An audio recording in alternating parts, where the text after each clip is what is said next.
ने नाम ऊंचा करने वाली बेटियां ही अगर देश के अंदर सुरक्षित नहीं है, वो भी सर आम जनता के बारे में और साधारण बेटियों के बारे में सोचिए आप क्या हाल होगा। जो सीरियस एलिगेशंस हैं इस शख्स के बारे में, तो पहले रिजाइन तो करें।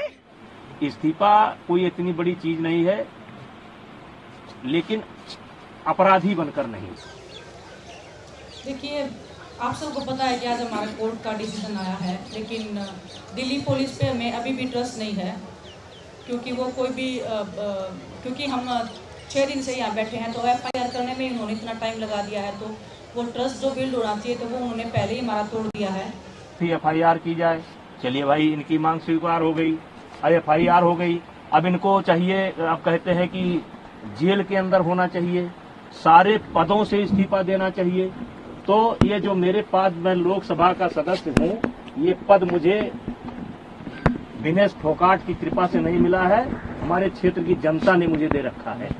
और एक बार नहीं, 6 बार दे रखा है। 6 बार मुझको दिया, मेरी पत्नी को दिया, और उनको उनकी कृपा पर नहीं है। और कुश्ती संघ का अध्यक्ष पद भी उनकी कृपा पर नहीं है। मैं चुनाव लड़कर के जीता हूँ।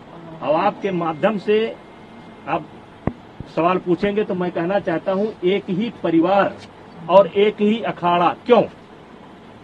हरियाणा के अन्य खिलाड़ी क्यों नहीं?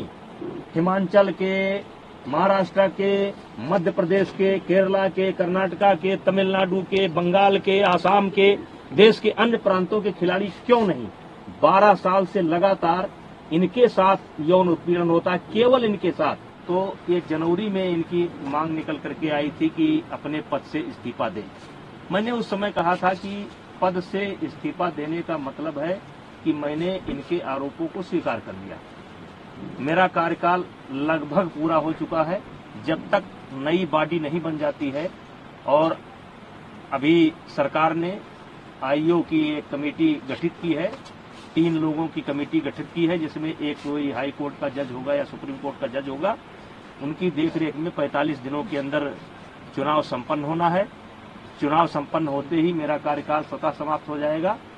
इस्तीफा कोई इतनी बड़ी चीज नहीं है, लेकिन अपराधी बनकर नहीं। अगर आज ये खिलाड़ी एक अंतर्राष्ट्रीय स्तर पर पहुंची है, तो कितना संघर्ष करके पहुंची होंगी, ये हम सबको पता है।